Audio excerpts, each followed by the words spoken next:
Сол кезде қазақ тілі мәселесі көтерілді, жер мәселесі көтерілді, экология мәселесі көтерілді. Аштық кезінде, репрессия кезінде әлем бұрышына тарап кеткен қандастарды шақыру жөнінде заң шыққан. Елімізге келіп қосылған жаңа қан, жаңа күш 1 миллион 100 емес, 3 миллионға барып қоюы мүмкін. Көп базарда жұмыс істеді, қара жұмыс істеді. Сауда дегенде бір сиқыр екен. О да өзіне тарта береді екен. Мен ойлағанмын, басында бір үй алсақ, машина алсақ, тауар әкеліп тауар сатты. Мұңлияның қандастардың, сол кезде Мұңлиядағы қандастарымыздың бір ерекшелігі, олар әлемде 70 елмен үй жасы қарым-қатынаста болатын. Қазақта бар, Ұйғырда бар, Дүнгенде бар, Қытайда бар, барлығы бар. Киімді шештіріп, жаңа костюм киім алып кіргізіп берген. Одан кейін үй даяр болды оларға. Соның заң деген сөз қалай түсініп, буржуазия сияқты болады. Былай да тартып болады, былай тартып болады. Қаншама адамдар әзір Алматыда уақытша тіркеуде тұр. Дұрыс емес, сен тіркелмегенсің, тіркеліп, оқуыңды тастап, шекарадан шығарып жіберемін деп айтады дейді. Енді бұдан кейін буындар келе ме келмей ме, келем дегендер алып қоймасақ, енді 20 жылдан кейін келетін адам аз болады деп ойлаймын. Енді Қытайда қазақ болып өмір сүру қиын. Қазақстан бір ғана отаны бар, қазақ. Ол Қазақстан деп айтты.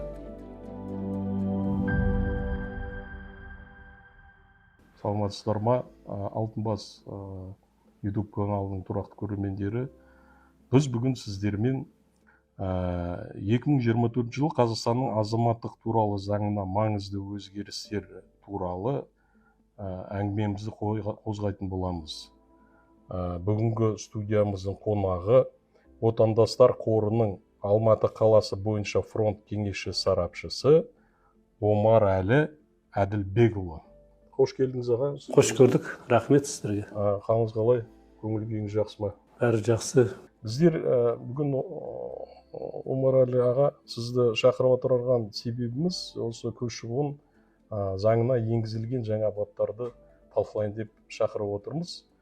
Енді өзіңізді кішкене көрермендерімізге таныстыра кетсеңіз, қашан көшіп келдіңіз Алматыға, Қазақстанның азаматтығын қашан алдыңыз, қанша уақыт өтіпті, біздің осы қазір қоғамымызға қалай енді ендіңіз ғой, осы Қазақстан азаматы болып отырсыз ғой қазір, қалай енді өзіңіздің сол тарихыңызды айтып берсеңіз. Енді қашан келдіңіз десеңіз, ол менің әлі есімде. 1994 жылы қарашаның 28 күні Қазақстанға алғашқы табарым тиді. Содан Қазақстан келгеннен кейін Қазақстан ұлттық ғылым академиясының Мұхтар Әуезов атындағы әдебиет өнер институтының аспирантураға қабылдандым. Ол кезде 30-ға келмеген кезім, жас кезім. Мен өзім өмір бойымда айта кетсем, ауылда туып, Пекин орталық ұлттар университетінде Пекинде оқудым 1982 жылы.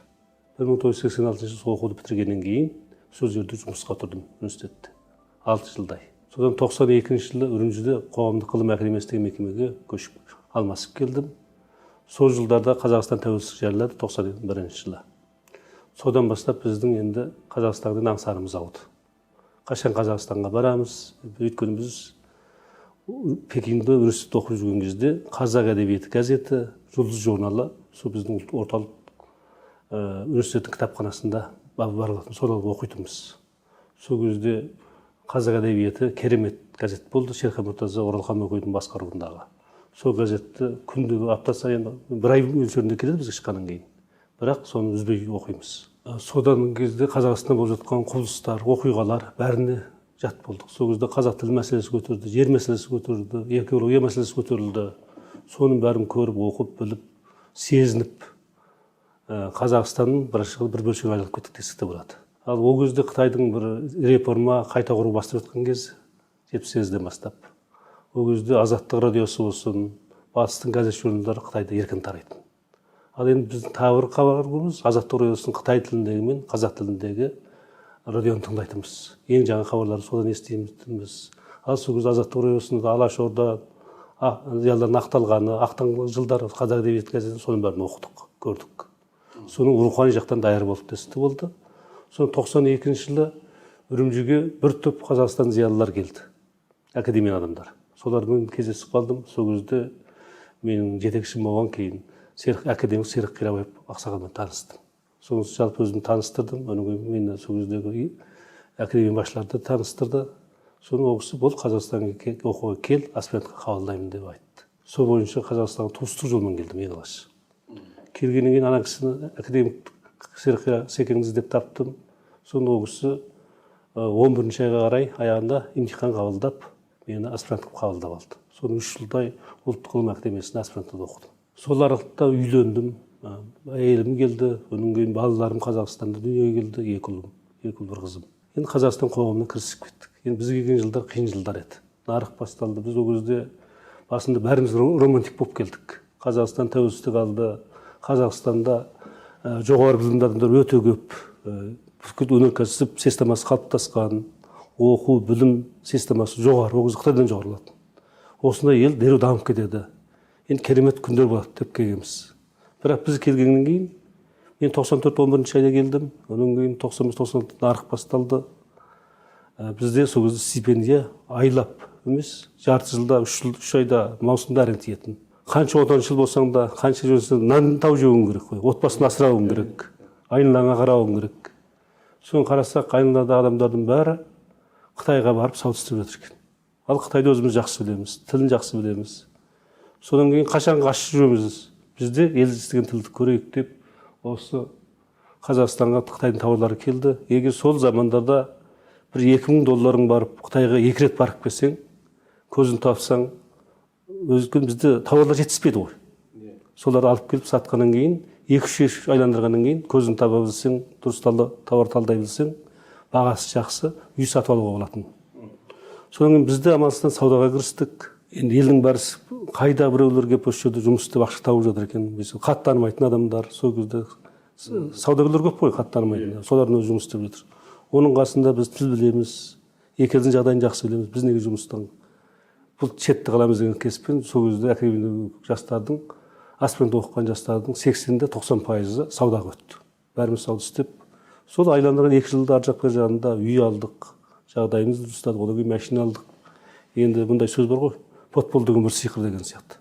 Сауда деген де бір сиқыр екен, ол да өзіне тарта береді екен. Мен ойлағанмын, басында бір үй алсақ, машина алсақ, одан ары қарай ғылыммен айналысатын шығармыз, жалғастырамыз. Бірақ сауда тарта берді. Өзіміз жағдайымыз шешкеннен кейін туыс туғандарымыз, әке-шешеміз көшіп келу мүмкіндігі туды, әрі сондай міндеті болды. Ол туыстарымыз көшіп алып келдік. Оларды жерге жерсіндіру керек. Енді олар біз сияқты Қытайда оқыған жоқ, ауылда өскен кісілер. Оларды тіл білмейді, жазу білмейді. Ол ортаға сіңістіру керек. Соған ол кісілерді біртіндеп сіңісіп үй алып бердік, жағдайын алып бердік, жұмыс тауып бердік. Бәрі мен әкем де, шешем де, әкем 92 кеп, осы Қазақстанда мына Ұзынағашта қайтыс болды. Шешем де 80 айтып қайтыс болды. Соң бүкіл әулетіміз негізінен көшіп келді болады.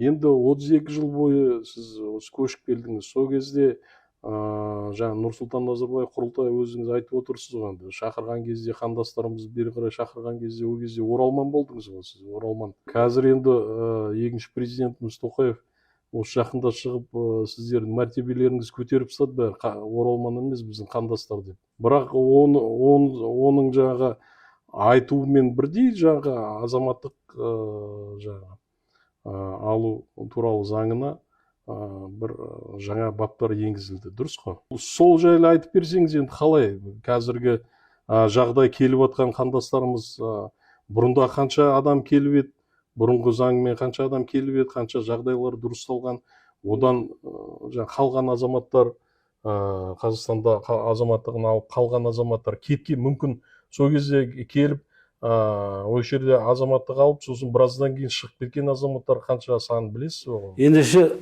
рұқсат болса, біз тарихи көрініске шолу жасап көрсек қалай қарайсыз? Жақсы. Мысалы, жаңа айттым 91 жылы тәуелсіздік жарияладық деп. Сол жылы 92 жылы ма Нұрсұлтан Әбішұлы жаңа жыл қарсаңында қазақ радиосында жаңа жылмен әлемдегі қазақтар құттықтады. Дүниежүзілік соған келе жатырмыз. Сол құттықтауында Нұрсұлтан Әбішұлы айтады: біз сіздің Қазақстан тәуелсіздігін алды. Біз сіздің қай елде, қай жерде жақсы өмір сүріп жатқаныңызды білеміз. Бірақ еліңіз тәуелсіздік алды. Елдің қай бұрышында жүрсеңіз де жаңа заң шықты. Ал соның алдында тәуелсіздіктен бұрын одақтас елдер арасында бір заң шыққан. Осы Қазақстанда мысалы сол кезде Қазақстанда жан саны өсті, адам күш тапшылығы сезіле бастады ғой. Еңбек күші ретінде аштық кезінде, репрессия кезінде әлем бұрышына тарап кеткен қандастарды шақыру жөнінде заң шыққан. Сол заңды қайталап айтады. Осындай заң шықты. Енді Қазақстанға келіп өмір сүруіңе, жұмыс істеуіңе мүмкіндік бар.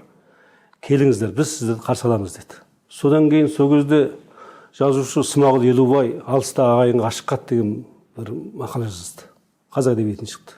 Біз ол газетті көріп кісі көп жазып таратқанбыз студенттерге. Сол жерде Смағұл Елубай өзі Түркменстаннан көшіп келген жазушы. Ол өзі тарихын айтып келіп Қазақстан тәуелсіздігін алды. Енді Қазақстанды құруға, дамытуға, келіп үлес қосуға әр қазақ қақыңыз бар, міндетіңіз дегендей айтылды. Бұл осы хатында ықпалы өте жоғары болды. Содан кейін Смағұл Елубай деген кісі ағамыз бар. Дүниежүзі қазақтар қауымдастығының орынбасары болды, кейін хатшысы болды ма? Сол кісі Қызыл кітапқа кіретін халық деген бір мақала жазды. Қазақ әдебиетінен шықты. Ол газет мақаланы оқыды. Онда да қазақтардың экологияның құрығандығы, ұлтсыздану үдеріс жүргендігін, аштық болған, репрессия болғандығын, тың игерілген бәрін атап жазады. Енді қазақтың дін азды, діл тозды, қазақ тілі отбасылыққа айланып қалды.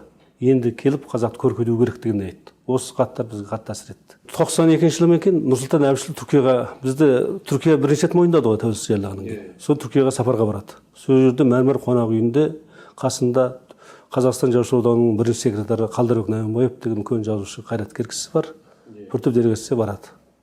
Сол жерге барғанда Нұрсұлтан Әбішұлын Түркияның қазақтары ақсарбас қой сойып қарсы алады.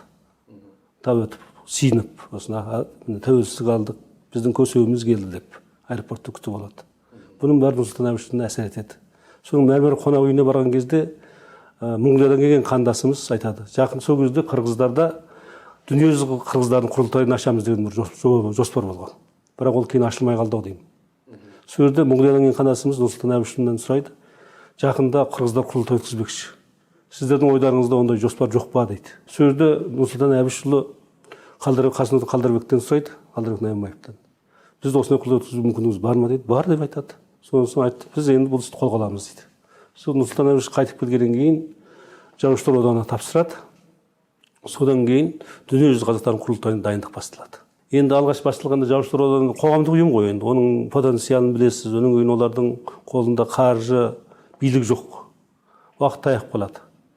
Сол кезде президент аппараты мен үкімет аппараты бір екен. Сол кезде президент аппаратының ішкі саясат бастығы Алтынбек Сәрсенбаев. Сол кезде жас басшы, ішкі саясат бөлім бастығы.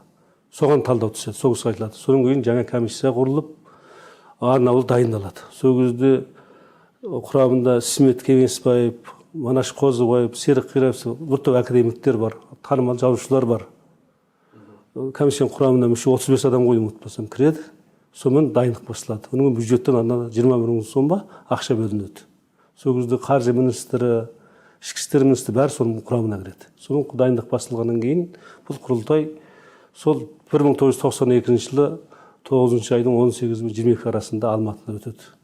Қандастарымызды аэропорттан елім айлап әнін шырқап қарсы алады. Құрылтай негізінде дүниежүзі қазақтар қауымдастығы құрылатын болады. Оның одан бұрын достық қоғамы деген қоғам болған, одан бұрын Қазақстан қоғамында өзгерген. Қазақстан қоғамының бүкіл жұмысы кеңсесін қосып, дүниежүзі қазақтар қоғамына беріліп, дүниежүзі қазақтар қоғамы деген ұйым құрылды. Жаңа мен сода жұмыс істедім деп айтып отырмын ғой. Сода 5 жылда жұмыс істеп, осы жақында ғана қызметіме ауысты. Сол дүниежүзі қазақтар қауымдастығының құрылуы біздің қазақ көшінің теориялық және практикалық жағынан жүзеге асуына негіз болып қалынады. Көптеген құжаттар шықты, заңдар шықты. Оның кейін содан айналып 1996 халықтық көші-қон заңы деген, Әкім Ысқақтың заңы деген айтамыз кейде. Әкім Ысқақ деген сол кезде жоғары кеңестің депутаты, сол кезде еңбек және әлеуметтік министрінің заңына балама заң ұсынады. Кейін бұл заң біздің депутаттар жағынан қолдауға ие болып, халықтық көші-қон заңы қабылданады. Ал осы заңда көптеген нәрселер белгіленді. Біздің осы аштық, репрессия кезінде көшіп кеткен қандастардың бәрінің заңдық құқықтық нормативтік белгілері белгіленеді. Оларға үй беріледі, өтемақы беріледі деген сияқты. Сонымен қазақ көші керемет дамиды. Ал сол кезде Қыздар институтының жанынан дайындық факультеті ашылып, соған көптеген студенттер келіп оқиды. Бұл кейін біртіндеп бізге бөлінген гранттың 4% қандастарға беріледі. Бізде 200 мың грант болса, соның 4% қандастарға беріледі. 100 мың грант болса. Кейін бұл пайыз 8%-ға шықты. Кейін 5-ші құрылтайда Назарбаевты 4% грантты 8%-ға көрсетті.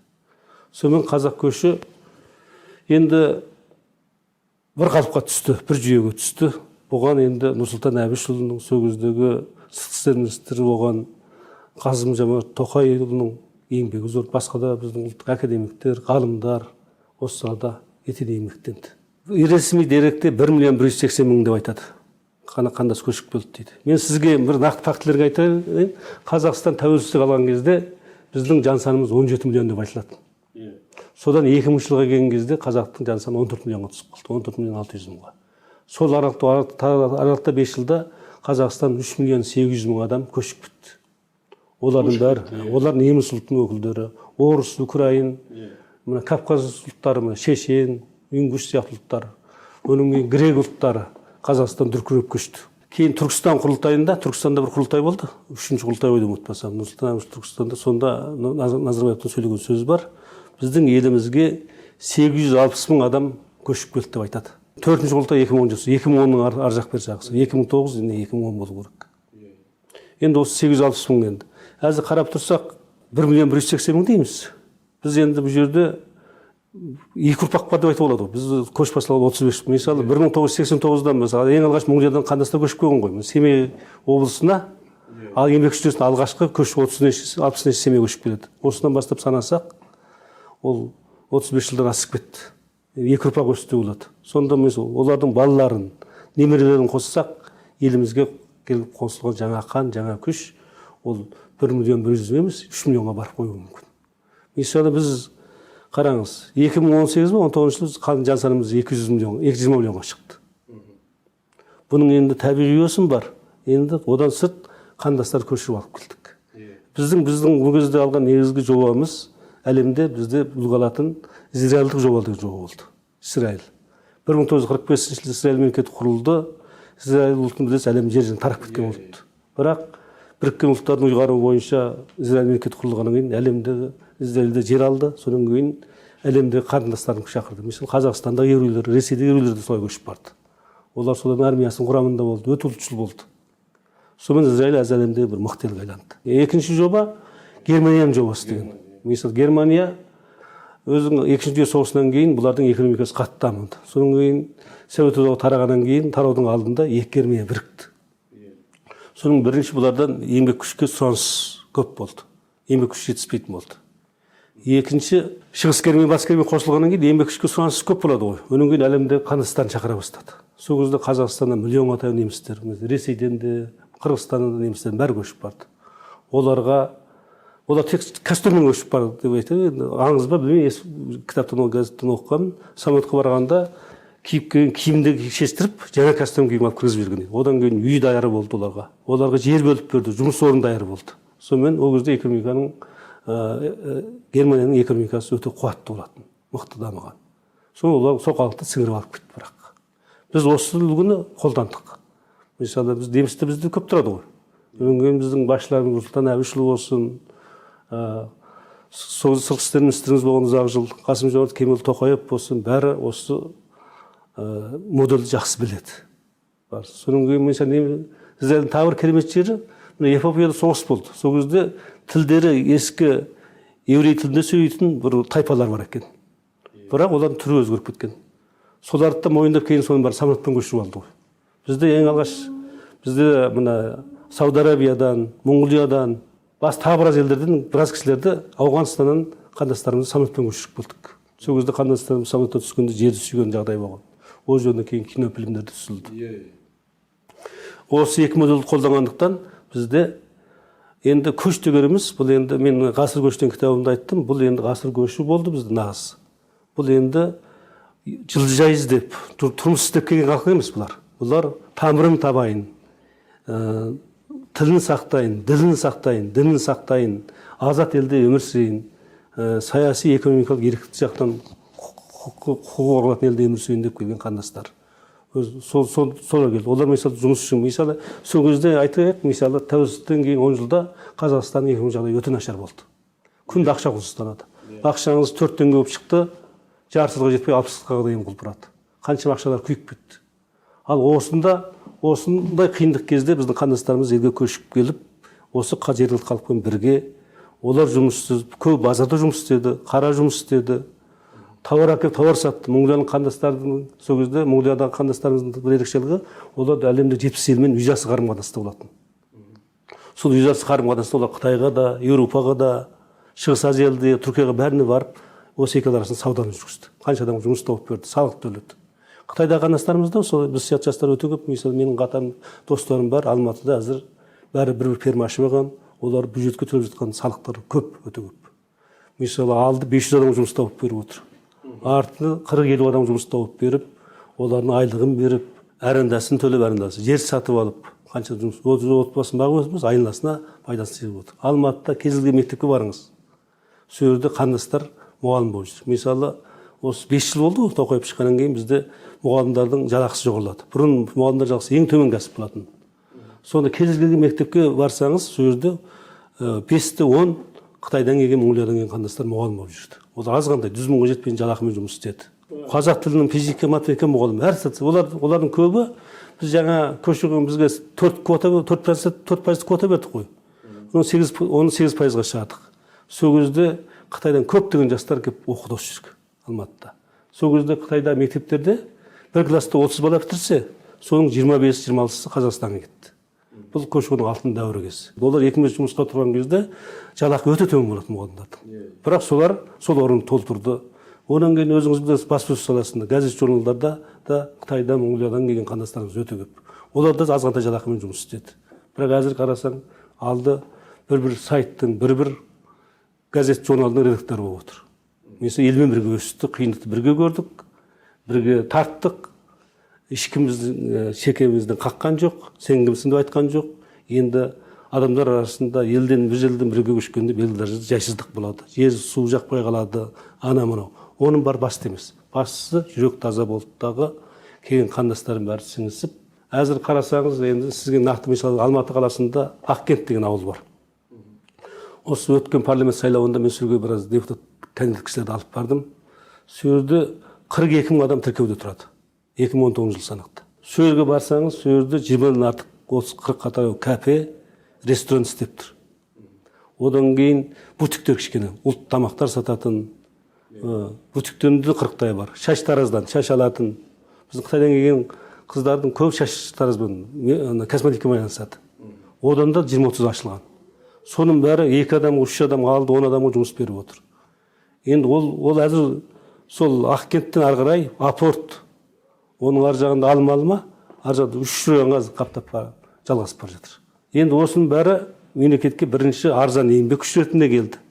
Екінші, олардың бәрі 4-тен 5-тен баласы бар, 6-7-тен. Бірінші демографиялық үлес қосты. Одан кейін тілдің, mesela Алматыда кезінде жалғыз ғана қазақ мектеп, 2 мектеп ғана болған. Әзір қарасаңыз 73-тей мектеп бар, тағы 70-тей аралас мектеп бар. Қарасаң қазақ өз тарихын өзін-өзі тапты деп айтуға болады. Бізде тіл мәселесі әзірге кейбір публицистер айғайлатып жүр ғой. Ол ең қиын кезі 70-80 жылдар болған қазақ тілінде қауіптенген заман. Әзір қазақ тілінде қауіптеніп тұрған жоқ, меніңше болғанда. Мен жеке көзқарасым. Әзір қазақ тілінде қанша мектептер бар, қаншама газет журнал шығып жатыр, қаншама сайттар шығып жатыр, қанша YouTube каналдар ашылып жатыр. Мысалы қазақ тіліне сұраныс күннен күнге өрлеп бара жатыр.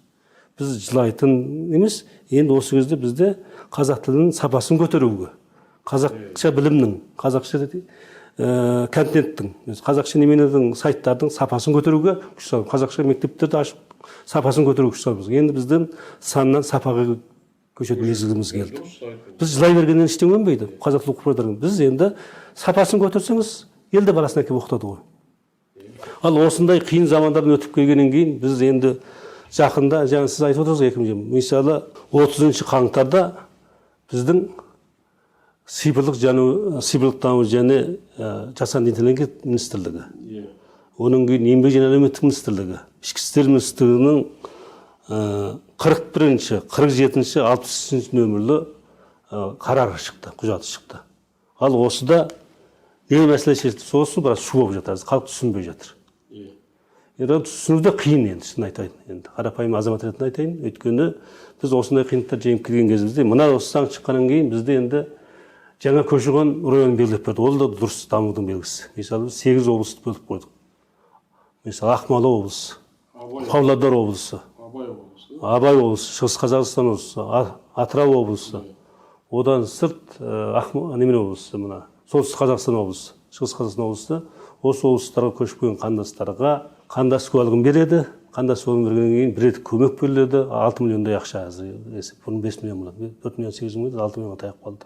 Адам басына 300 мыңға таяп ақша бөлінеді. Бір отбасында 5 жан болса 300 мың, 1,5 миллион ақша тиеді. Одан сырт сол жаққа көшіп барса, бір жылдық коммуналдық ақшасын көтереді. Бір жылға үй арендап береді. Оның жер жағында қарастырып жатыр. Осындай 8 облыс, өткен 8 облыста бірінші шекараға жақын, екінші адам күш тапшы, үшінші халыққа аз. Осы жаққа көшіп бару, ол барлық елдің қолданатын шара. Осыны жақсы жеңіл саясат берді. Сонымен бірге, мына жаңағы қарар бойынша тек қана 8 облыстан басқа, мысалы Алматы қаласы, Алматы облысы, мысалы Астана қаласы дейік, Шымкент дейік, бұл қалаларға көшіп бару тоқтайтын болды. Сіз бірінші қандас куәлігін ала алмайсыз, қандас куәлігін алмаңыз азаматтық ала алмайсыз, жеңілдетілген тәртіппен азаматтық ала алмайсыз. Бұдан бұрын мен Алматы қалалық комиссияның мүшесімін, мысалы қандас куәлігін 3 жағдайда беретінбіз. Мысалы студенттер осы Алматыда оқып жатса, мысалы Алматыда 4 жыл оқығаннан кейін, ол мысалы бұның алдында да осындай бір заң шыққанда көптеген студенттер, Ираннан, Қытайдан келген студент, Монғолиядан келген студенттер 4 жыл біздің ақшамыз грантпен оқиды, оқып бітіріп қайтадан еліне кетіп қалды. Алматы қалды. Бұл елге кадрлар беріп, біз ақшамыз текке кетті деп, соны осыны ұсынып айтқан едік. Үлкен жақтан шешілген, соның студенттерге қандас куәлігін беретін азаматтық алатын болған. Екінші 3 атадан туыс. Бұл енді орыстың стандарты, енді әкесі, өзі, әкесі, атасы фамилиямен жүреді. Фамилиясы ұқсау керек. Бұл енді орта Азия елдерінен шыққан кісілердің бәрі сақталмайды. Өзбекстан, Қырғызстан, Түркменнен келген қандастардың бәрі ондай жағдай бар. Бұл енді мұңлерде азырақ бар. Бірақ Ираннан келген, Түркиядан, Ауғанстаннан келген қазақтар, Қытайдан келген қазақтарда атасының фамилиясын қолданбайды. Ол туыс екенін дәлелдей алмайды. Мүлдем құжат жоқ па сонда әлде қалай? Сіздің ат жөніңізбен қосып жазбайды ғой. Мысалы мен Омарәлі Әлиасқарұлы Әділбек деп жазбайды. Менде тек Омарәлі Әділбек болып жазылып тұр. Мен ғана атын қолданамын. Мысалы менің інілерім, қарындастарым бәрі Омарәлі Әлиасқарқызы деп, ұлы деді. Әділбекті мен дәлелдей алмаймын. Бір атадан туыс емес. Құжат бойынша. Бұл Иранда да сондай. Иранда да жалпы фамилия қолданылады. Ауғанстанда да сондай қолданылады. Ал енді ТМД төңірегінде бұл қолданылады. Енді үшінші Қазақстанға керекті еңбек күші ретінде қалды. Енді ол да керекті мамандық ретінде ғой. Бірақ ол мәселені Алматы қаласы шешкен. Алматы қаласында мысалы бір жауапкершілігі шектеулі серіктестікке тіркеліп, бір қоғамдық ұйымға тіркеліп, немесе бір фирма ИП-ға тіркеліп, солда жұмыс жасап, сол жерде сіздің зейнетақы және әлеуметтік және медициналық страховкалар сақтандырулар төленсе, ол пұттас немеден көрініп тұрса, оларға қандас куәлігін алуға рұқсат берілген. 20 қаңтар шыққан құжат бойынша осының бәрі тоқтады. Енді сіз солтүстік облысқа баруыңыз керек. Ал енді бұдан бұрынғы заң бойынша 24-ші заңға жаңа айтып отырған. Сол бойынша мысалы қандастардан имтихан алынбайтын. Бірақ әзірге жаңа мына үшіміз қол қойған бұйрықта оларда имтихан беретін болды. Қазақ тест деген тест өмірдегі қазақ тарихын білу керек, конституцияның заңдарын білу керек, қазақ тілін білу керек, қылмыс жасамаған болу керек. Соған тағы біреуі соттылық жоқ деген нәрсе қайтадан қосылды. Бұл енді халықаралық стандартқа келген, бірақ енді Қытай біз әзір ашылып кеңінен айтайын, мысалы соттылық жоқ деген нәрсе. Бұл нәрсенің кезде 2011 құрылтайдың алдында осындай нәрсе болып тоқтаған. Көптеген адамды азамат аламай қалған. Бірақ 2017 жылы 5-ші құрылтайда Нұрсұлтан Әбішұлы сол кезде біздің қатысты құрылымдар осы мәселені шекараның ар жағына шешіңдер деді. Содан кейін сол кезде бірі Ираннан келген қазақтар, екінші Қытайдан келген қазақтар соттылығы жоқ деген қағаз аламайды. Мысалы сіздер дамыған елдерде, мен енді Иран жағын айтпай Қытайдың жағдайын түсінемін осы жерден. Мысалы дамыған елдерде сіз сайтқа кірсеңіз болды, сіз аты жөніңізді жазсаңыз, сотталды ма, сотталмады қағаз бере салады. Ал Қытайда жағдай басқаша. Қытай енді әзір Қытайдың елшіліктері мен консулдық қызметкерлері біз ондай құжат беретін болдық деп айтты дейді. Бірақ Шинжаңда Қытайдың мына қазақтар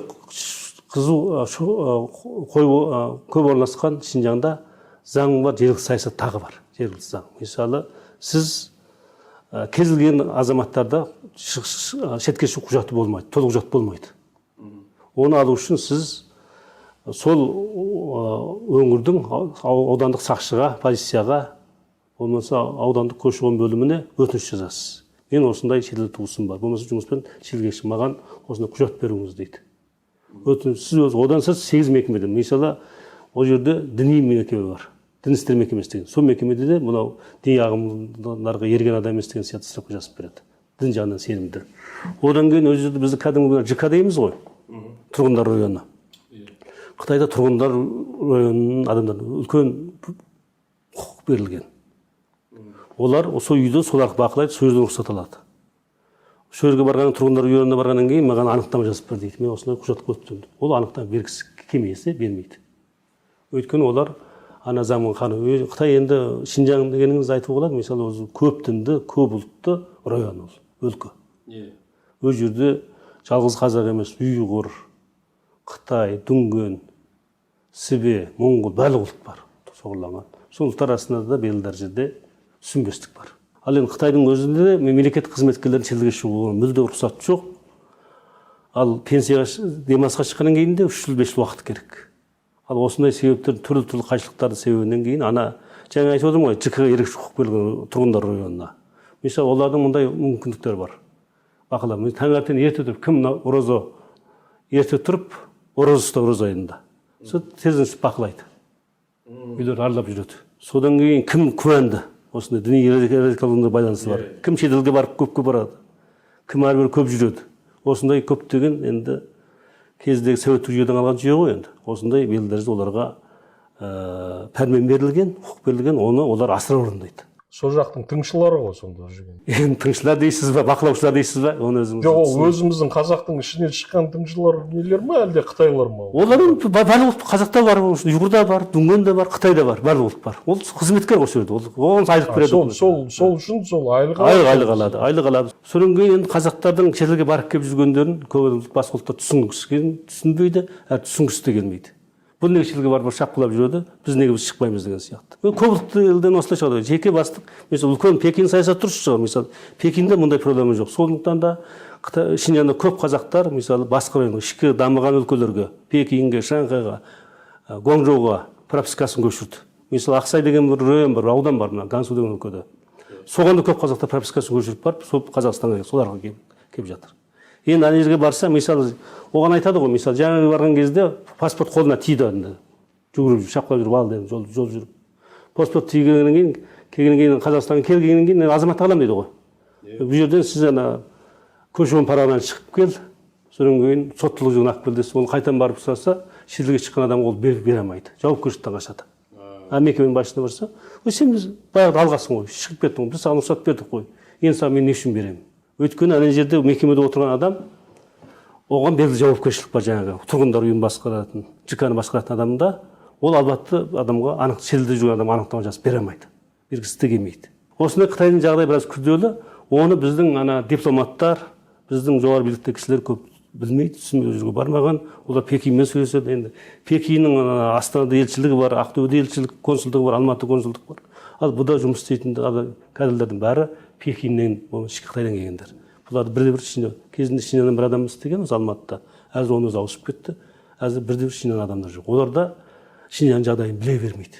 Енді аға жаңа сөзіңіз аузыңызда айттыңыз ғой, осы жаңа заңдарға, талаптарға сәйкес білім жағы қалай тексеріліп жатыр? Осы қазақ тілін қалай біледі, Қазақстан тарихын қалай біледі, Қазақстан конституциясын қалай біледі? Енді кеше ғана осы конституция сайлауы болды, конституция жаңарып жатыр, ол конституция 85% жаңарыпты, 85-86% бұрынғы конституцияға қарағанда. Енді соны қазір елге қайтып жатқан қандастарымыз қалай, қанша уақыт аралық береді мысал үшін оны бір дайындалып келіп емтихан тапсыруға қандай, қалай қиналып жатыр елдер, соны айтып берсеңіз. Мысалы жаңа біз айтып өттік қой мұна. Бізді мұна 2024 жылы Қазақстан президенті 16 мамырда қол қойған нөмірі 82 жылы 8-ші үкімет қаулысы бар ғой енді. Енді сонда қандастар имтиханнан босатылған деген. Бірақ әзір жаңа шыққан 3 министрдің біріккен немесі бойынша әзір атқарып жатыр. Төменнен жаңа имтихан сұрап жатыр мысалы. Енді осы жерде айта кетейін, бұл жерде ана заң күшін жойған жоқ. Бірақ мына қаулы шығып кетті. Әзір бұны төменде мына облыс аудандарда қазір бастап соны сұрап жатыр. Онан кейін Алматы қаласында бұдан кейін комиссия отырысы бола ма болмай белгісіз деп отыр. Енді осы жерде айта кетейін, мысалы жалпы қандастардың жағдайы әртүрлі. Біз әлемнің 48 елінде қандасымыз бар деп отырмыз ғой. Мысалы Қытайда, Иранда, Ауғанстаннан келген, Түркиядан келген қандастарымыз кірісе білмейді. Қай тілде біледі ол мысалы. Олар дайындалу керек. Оған қанша уақыт береді мысалы дайындалуға мысалы? Бұл айда тапсырмаса келесі айда тапсыр дейді. Ана құжат қолына тиіп шекарада өткеннен кейін ол өтініш беру керек қой. Сосын бірінші азаматты алу керек қой, қандас куәлігін алу керек. Ал оған дайындалу керек. Енді әзірге жастар Қытайда әзір соңғы кезде ұлттық мектептер негізінен жоқтың қасы. Ұлттық мектептер бәрі жабылып, бәрі Қытай тілінде оқиды. Енді мен жақында былтыр Монғолияға барып келдім. Монғолияның өзінде 4-ші классқа дейін ғана қазақ тілін оқытады. 4-ші класстан кейін оқытпайды. Ал оларда енді бұрын Монғолиядан келген қандастарымыз дайындық курсқа түспей, төте түсіп кететін оқуға. Әзір олар дайындық курсты бір жыл оқып, қазақ тілін, тарихын үйреніп баратын болды. Енді осының бар қиындық ұшырайды. Сонда жазу білмей. Одан сырт енді қазақ көші қазір мұндай 35 жыл болды дедік қой. Бұл енді есі 1.180.000 адам келді дейміз. Өлшемін бала шағасын 3 миллион деп айтамыз. Бірақ осының бәрі бөліп жарылған отбасылар. Бұл бөліп жарылған отбасылардан кейін ол жерде бәрі еңбек. Біздің әзіргі мына заңның қазақ тестінің шығарылуы барлығы қарап көрсем, ана азаматтық алу, сол компьютерде отырасыз ғой. Содан кейін жауап бересіз. Содан кейін балдарыңыз шыққаннан кейін балға қарап, сіз қалауы қалмауыңыз шешіледі. Жоқ, оның ішінде жаңа комиссияның ішінде сіз сияқты қандастар бар ма әлде бәрі? Біз әзір бармыз, бірақ енді біз қазір не істейтінімізді білмей отырмыз. Біз қазір нақты жауап келген жоқ. Әзір 3 ай өтіп кетті міне. 3-ші ай басталды. 14 ақпаннан енді ғой бұл жаңа. Біздің бір дәтке қуар ететініміз бұл пилоттық жоба. Пилоттық жоба. Бір жылға арналған пилоттық жоба. Бір жылға дейін асамыз көптеген біз енді ғалымдар, көші-қон жанашылары, тарихшылар бәрі қосылып хат жазды. Үкіметке де хат жазды, парламентке де хат жазды, президент аппаратына да хат жазды. Осыны түсіндіріп. Соның кейін алда шешіліп қалады деп ойлап отырмыз. Бұдан да үлкен қиындықтар өтті қой. Енді осы жерде айтпақшым, біздің қазақ көші бізді Дубайға барғанға ұқсамайды, жұмыс істеп барғанымыз. Кореяға көрдім, өзбектер, қазақтар көшіп барып жатыр, Кореяға барып жұмыс істеп жатыр. Оның бәрі жұмыс күші ретінде барады. Ал мен Қазақстан келетін қазақтар кімдір? Оның үстінде мен сияқты 60-ға келген адамдар бар. Мысалы, менің замандастарым, достарым, курстастарым, класстастарым Қазақстан тәуелсіз алғаннан кейін 2 баласы болды, 3 баласы бар олар. Сол 2 баласының екеуін де осы Қазақстанға жіберіп қойды. Не істейді? Олар енді балалардың қасына келіп келсе, бір баласы Астанада жүр, бір баласы Алматыда деп есептейді екен, мысалы. Содан соң ол келеді дағы, ана жер мүлкін сатады, ол жай келмейді.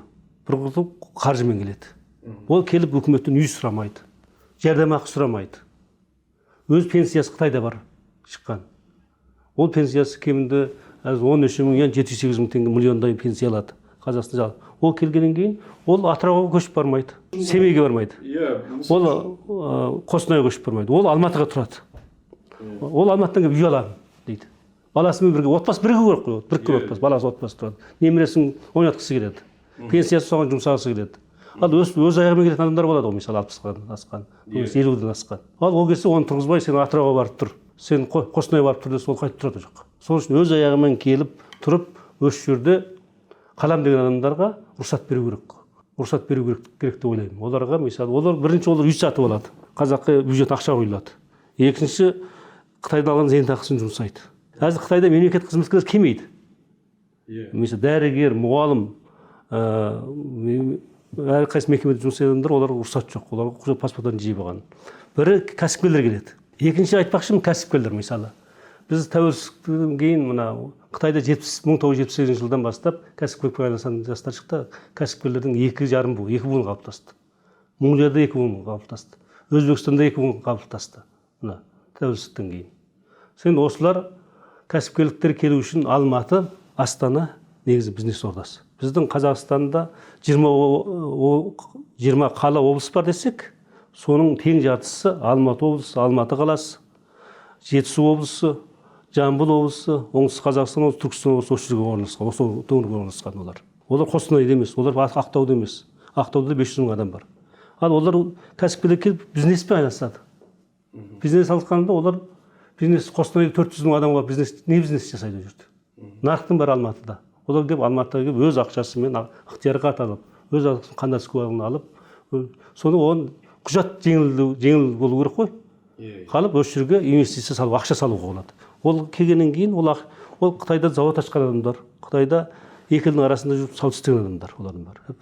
Мықты құрылысшылар бар Қытайда, жастардан шыққан. Мысалы, мына Қытайда 80 жыл туылғандар, 80-90 жыл туылғандар, жоғарғы оқу өткендер оқып кетті, өтпегендердің бәрі ірі қалаларда жүріп пісіліп шықты. Олар құрылыста салады, ремонтта жасайды, егінде салады, техниканы бәрі меңгеріп алған.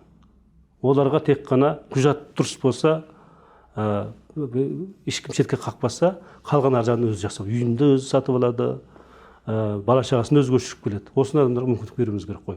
Олар енді қазір олар жалпыға тән тәртіппен азаматтық алады деп қойып отырмыз енді. Ол енді ол бизнеске айналады. Біз мына Тоқаев билікке келгеннен кейін бізде мына көші-қон 30 жылдан бері бизнестің көзі болған. Көші-қон виза, тіркеу, пропискаға тұру, қандас куәлігін алу, азаматтық бәрі ақшаға айналған. Ал әзір мына виза деген без виза қарым-қатынас оны көбелмен. Визадан ақша алмайды. Енді ана ол жерде де қарапайым адамдар отыр ғой. Оның да нәпсісі бар, оның да бала шағасы бар. Мысалы, көші-қон саласында, көші-қон полициясында көптеген жігіттер жүр. Арыстай. Олар 250 мың, 300 мың теңге өмір сүреді деп ойлайсыз, сұрамайсыз. Олар оның осы жерде коррупция басталады. Мысалы, кеше маған бір қандас, мұңденген қандас хабарласты. Соның баласын әке-шешесі бұл жерге келмеген. Бала оқып жатыр мектепте. Енді бізде бір заң бар ғой, міне батыстың стандартын қабылдадық қой. Енді бізге анандай бала шаға бұрынғы бір сенім хат жазып берсе, бұл жарай беретін. Бірақ енді әзір діни ағымдар шықты. Ана бала үшін жүргеннен түрлі салада әртүрлі діни ағымдар келіп кетуі мүмкін. Автобусқа кетіп қалып бірден ұшырап қалуы мүмкін. Мектепте төбелесуі керек. Соны әке-шешесі болмағаннан кейін әке-шешесі оған қамқоршы деген бір хат, сенім хат жазып беру керек екен.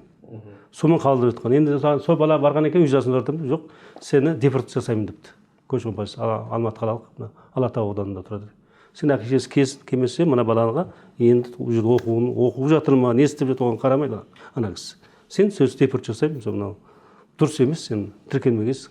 Тіркеліп, оқуыңды тастап, шекарадан шығарып жіберемін деп айтады дейді. Бізді мына неме өтеді деген кезде, мына референдум өтеді деген кезде, бізді қонақ үйлерді, ауылдар бәрін ақтарып жүр. Пропискаң қайда тұрады деп. Пропискаң жоқ па? Болды, саған штраф салады. Штраф салмаса, болмаса ақша алады. Болмаса сен депорт жасайды. Бізде енді сөзін шын айту керек, бізде шашалдасы басылады. Біз үлкен саясат дұрыс, бірақ саясат орта буынға барған кезде олар асыра пайдаланады. Битте мүмкіндік болса. Біз адамдардың бәрі ақылды. Әзір қарасың, біз бір заң шыққанса, мен достарым көп заң саласын істейтін, құқық қорғау саласын істейтін, заңгер. Солардың бәрі бір заң шыққан кезде заңды болып зерттейді. Мына заңнан бізге қандай тиімді жері бар? Қай жерін мүддесін бұрып жіберуге болады? Соның заң деген сөз қалай түсініп буржуйна сияқты болады. Былай да тартып болады, былай тартып болады. Соны ана өз мүдделеріне тартып жібереді да, сізді мына заңға дұрыс емес, сені штраф салады. Бұның бәрі қазақ көшіне ықпал етеді. Ол қарапайым ана жерде бір қарапайым инспектор істеп жүр. Болмаса бөлім басшысы істеп жатыр. Ал оны барып интернетте шығарады, ойбай Тоқаев айтып жатыр, ойбай біздің министр айтып жатыр, құртып жатыр деп айғайлаймыз біз. Енді оның жаманаты кімге қалады? Билікке қалады. Бізде қарапайым мына көші-қон конституцияда бір керемет өзгеріс жақсы болды. Мысалы, Миранда заңы деген заң кірді бізге. Мен оны өте ұнаттым. Миранда заңы бір адам құқық қорғаушы бір адам ұстаған кезде, ол өз құқығын оған айтады. Сен үндемеу, сөйлемеу құқығың бар. Адвокат шақыру құқығың бар. Осыны кіргіздік. Енді осы мына қаңтар оқиғасында қанша адамдар қақсап қалды. Келді, шашалдысы басалады. Битте мүмкіндік берілсе, құқық берілсе, біздің құқық қорғау саласында орта буын кіші төмен кәділердің бәрін сана сәуиясы әлі төмен. Оларда әлі де мүмкіндік бар, өзіне пайдаланғысы келеді. Мен бәрі деп айтпаймын енді, бірақ біраз адамдар сол осындай кішкентай заңда бір осалдық тиімсіз жер талса, оны өз мүддесін болып. Содан кейін елбасы жаман, сонымен біздің президент жаман, біздің анау көші-қон заң жаман деген нәрсе халықта пікір қалыптасады. Енді сонда кәсіпкерлерге рұқсат берілсе, мысалы, қарапайым жаңа отбасыларға. Өнен кейін өзіңіз біліп отырсыз, Қытайда, Иранда парктар бар, мысалы, жазуға байланысты, салтсанаға байланысты, әдет-ғұрыпқа байланысты азырақ.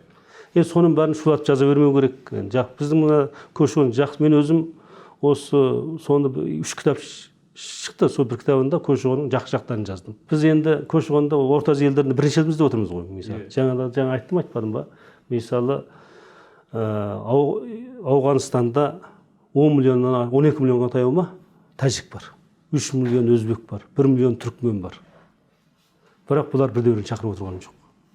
Мысалы, Иранда 20 миллионға таяу Әзербайжан бар. 1 миллиондай 900 мыңдай түркмен бар. Ал Қытайда өзбек бар, мұңғыл бар, ұйғыр бар, тәжік бар. Бәрі 150 мың, тәжіктің өзі 150 мың ғой деймін. Өзбектердің өзі 50 мыңдай, татарлар бар. Ал Татарстан шақырып жатқан жоқ, Өзбекстан шақырып жатқан жоқ, Түркмен шақырып жатқан жоқ. Тек қана Қазақстан шақырдық. Біз үшінші ел ретінде біз әзір Польша бар, қандастарын шақырып жатқан. Ресей шақырып жатыр. Бірақ біз осындай керемет жұмыс бастап келіп, әзір осындай бір күрделі жағдайда тұрмыз енді. Біз енді халықаралық жағдайда күрделі өсіп кетті. Терроризммен күрес бар, анау діни ағымдары бар. Оның бәрін түсінеміз. Бізде пәлен 100 мың құқық қорғаушы бар. Құқық қорғау саласында жұмыс істеп жатыр. Олардың да жұмысы, оларды бос қалмау керек. Олардың жұмысы. Заңсыз келген адамдарды, заңсыз деген заңды күшейткен дұрыс. Заң мен тәртіпті президент көп айтады ғой соңғы кезде. Заң мен тәртіпті бағыну керек. Бірақ заң мен тәртіп бағыну арасында қарапайым адамдардың жақсы өмір сүру үшін біздің ұлттық біртұтастану үдеріс деген үдеріс жүрді ғой бізде 35 жылдан бері. Осы үдеріс тоқтап қалмау керек қой. Бұл енді мен ойлаймын тоқтамайды деп. Белгілі дәрежеде ағын ғой, бір ағын бар тоқтайтын кез болады өзінің демона тоқтайтын кез. Мұхит дейді, өзін-өзі таза еткен ғой. Толқын шыққан кезде, тайфун болған кезде өзінің қоқсықтарын шығарып, жақсылары шығып, өзін-өзін тазартып алады дейді. Қоғамда сол сияқты. Біздің қоғамда бір тазару деңгейіне келген шығар. Онда бізде әртүрлі шапалақ екі қолды қатар шығады ғой. Біздің қандастарда да әңгіме бар шығар мысалы. Біз енді кей кісілер айтады, 30 жыл есікті ашып қойдық, 35 жылда неге келмейді дейді. Содан кейін бұйғанда айтуға болады. 35 жылдан ашып, мысалы Назарбаев ең алғаш Иранға барған кезде Иранда қандастардың жаны саны 14 мыңда сондай болған. Әзірде 14 мың. Өйткені ол жақта 14 мың адам көшіп келді бізге. Бірақ ана қалғандар өскендер. Қытайда да сондай. Мысалы Монғолияда, мен жақында Монғолияға барып, Монғолияда 100 мыңдай адам бар екен, Баян-өлгейдің өзінде. Бірақ Монғолиядан бізге келген қандастардың дерегі 70 мың ар жақ жағында айтылады. Ал Қытайда 1 миллион 700 мыңдай қандасымыз бар, енді Қытайдың ресми есебінен, одан да көпті айтады, білмеймін. Бірақ бізге 2019-17 жыл санақты көрген кезімізде Алматы, Қазақстанға 400-500 адам көшіп келген. Жоқ, қазір сонда көшірген процесі азайған ба, сонда әлде қалай? Көшірген процесі жақсы өсті. Мысалы, пандемияның өзінде мен жыл сайын біздің еңбек әлеуметтік қарап тұрды. Жыл сайын бізге мысалы 2019, 20 сандармен де бар. Жылында 17 мың, 18 мың, 19 мың адам көшіп келді. Тіркелгендер, бұлар ресми тіркелді.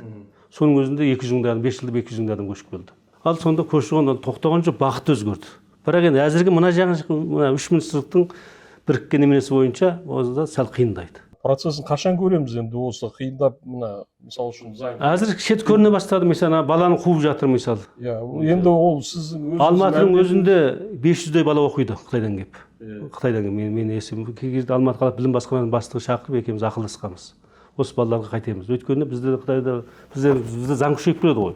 Біз бір бала маманы түсіндірді ол кісі жақсылап отырып. Бір бала келіп мектеп бара жатып ауырып түсіп қалса не болады? Кім жауап береді? Оның діни ағым кіріп кетсе не болады? Мектеп төбелессе не болады? Енді осы кез келген адамға сенім жасап беру керек. Оның бір ақ иесі сияқты балаға бәріне жауап беретін.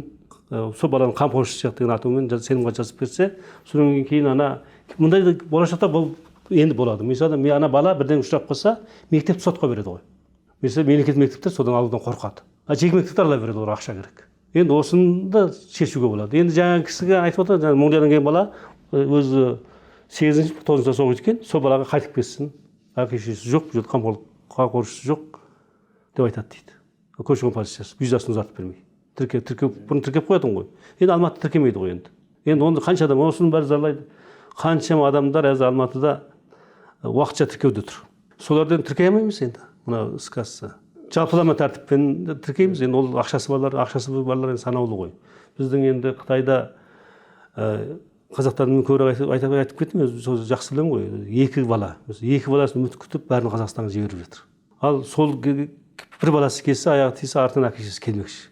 Өйткені ол енді қазақ болып өмір сүргісі келеді.